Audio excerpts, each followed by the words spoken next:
Caitlin Clark admits she felt unguardable during her college career. You get to the pros, and it's like, why didn't people guard me like that? Two-time WNBA All-Star Caitlin Clark claims she felt unstoppable during her collegiate years. The level of ferocity and physicality Caitlin Clark has encountered since the start of the 2025 WNBA season has been extraordinary.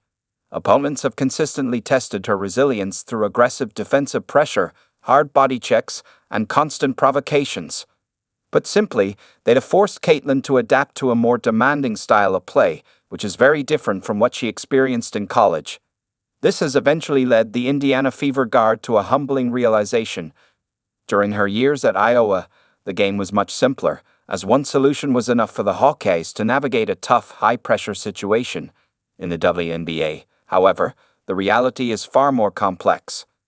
Clark on the difference between collegiate and WNBA basketball. Across her 4 seasons with the Hawkeyes, Clark led the nation in scoring and playmaking, an achievement that becomes even more impressive when one considers that each year she improved on her averages.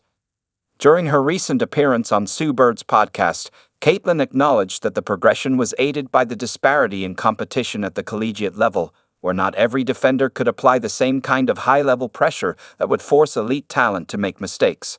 Thus, that environment allowed her to dominate with relatively less competition. In contrast, the WNBA standard is unforgiving. With players wanting to thrive among the best athletes in the world, they unhesitantly put their bodies on the line. This makes the defensive schemes more advanced, with no single strategy remaining effective in the long run. As a result, Clark has now realized that the margin of error in the WNBA is almost non-existent. You get into pros, and it's just like, why didn't people guard me like this?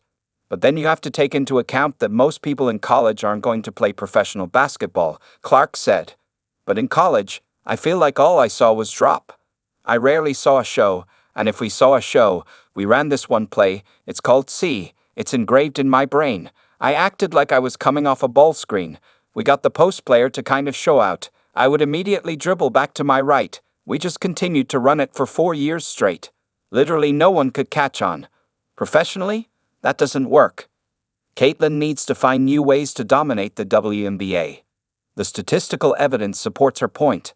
So far in the 2025 season, Clark's scoring average, field goal percentage, and three-point efficiency have all dipped compared to her collegiate numbers and rookie campaign. Opponents are studying her tendencies and devising new methods to disrupt her rhythm, whether through aggressive on-ball defense, traps, or sheer physical intimidation. As a result, she understands that relying on the same approach game after game is not enough. To remain among the league's elite, she must expand her arsenal, adapt her pace, and identify new ways to create scoring opportunities. Moreover, with the Fever on the verge of fighting for a top spot in the playoffs, Clark will need to devise new methods if she wants to help her team secure a high seed and improve her individual performance dynamically.